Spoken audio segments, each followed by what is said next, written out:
of the other VOGM survivors like my friend Louis Trupia-Melluish. Meeting him was the first time I had ever really spoken to someone with the same experience as me. While we were both VOGM patients during the same time period, each experience is unique, just like every VOGM is unique. Please welcome Louis up to tell you about his remarkable story. Hello, my name is Louis Trupia-Melluish, and I was diagnosed with vein Galen in 2001 at the age of 5.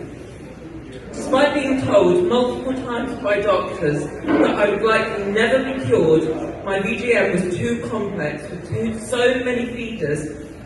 Last October, when going for a routine angiogram to decide next treatment steps, the doctor said something I never expected to hear.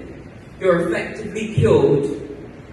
A 23-year journey abruptly but happily came to an end. But as you can imagine, the journey to get to that point was hardly plain sailing. When recently discussing my medical history with my mum, she recalled the day of my diagnosis. It was leaflet time, she said, but there was no leaflet, highlighting how scarce information was. It was still the days of dial-up internet. Google was still in its relative infancy. All the doctor could tell them was, it's very rare, and we don't have anyone here who can do it. They were told there might be someone willing to have a go. This did not instill confidence. So it was a godsend when my parents found a fledgling parental support group online. This was just by chance. A panicked call to our GP led to him calling an old friend from med school who knew a website had just been set up. Parents, and even a doctor in this group, told my parents that the only person who should be going inside my head was a man called Professor Trupia-Melluish in Paris. My parents had to fight tooth and nail to get me there. Pierre was a brilliant man, a genius and a workaholic. I had 5 embolizations under his care between the ages of 5 and 10. In that time, I went from the bottom of the class to the top. My progress was, not to brag, pretty extraordinary. One teacher even said, I don't know what they did inside Louis' brain, but it's like he's wired up. Now in 2008, Pierre sadly died, a devastating loss to the vein of Galen community. I was then lucky enough that my parents could afford for me to be treated by Dr. Berenstein 5 times in New York. Now I'm sure Dr. B won't mind me saying, well, he has no choice, but he is another brilliant, exceptionally kind, just utterly amazing man. I am so unbelievably grateful to him and Pierre. Without either of their efforts, I probably wouldn't have gone on to live the relatively normal life I have been blessed with. I might not even be alive today. Without them, I wouldn't have gone on to fulfill a lifelong ambition of getting into and graduating from Oxford University. Without them, I wouldn't have got to travel to far-flung corners of the world like Thailand or South Africa or Alaska. I wouldn't have met and married my incredible husband who's sat here with me tonight. I wouldn't have got to meet all of our beautiful nieces and nephews. I wouldn't have got to live this wonderful life. I wouldn't be here tonight. But had the stars not aligned in my favour, it all could have been so different.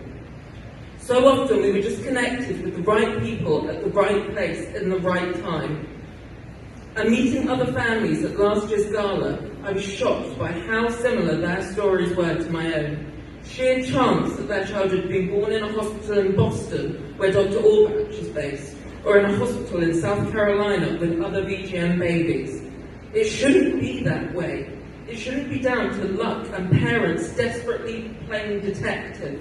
That is why the VOGM network is so important. It's our community. It's vital so that more medical practitioners are aware of vein Galen. It's vital so that more families can access a support community during what is probably the worst time of their lives. When I was diagnosed, my parents felt so alone. Now with the network, parents have access to expert information, a contact book of world-leading neurologists, and a virtual shoulder to cry on. Also less mentioned is that it connects survivors. Would you believe, until the Gala last year, I'd never met another person with vein of Galen. Jolene, I met Kevin last year, Christina, Alicia, Archer. It's honestly one of the best days when I get to meet you guys. We don't have a million things in common, not even geography, as you can tell from my accent. But we share a common journey. Don't underestimate the power of that. And of course, there is the cost of treatment. I am fortunate that my parents have been able to fund the hundreds of thousands of pounds for my treatment. And then there was the cost of flying across an ocean or a sea to get it. Not every family can afford that. But no child deserves anything but the best care for what one doctor recently described to me as one of the most difficult and complex conditions to treat. These babies, children, and sometimes adults can't risk letting just anyone inside their brains. They need the best. And the funding the network provides for transport and accommodation during treatment provides enormous help to so many families to ensure their child does have the best treatment.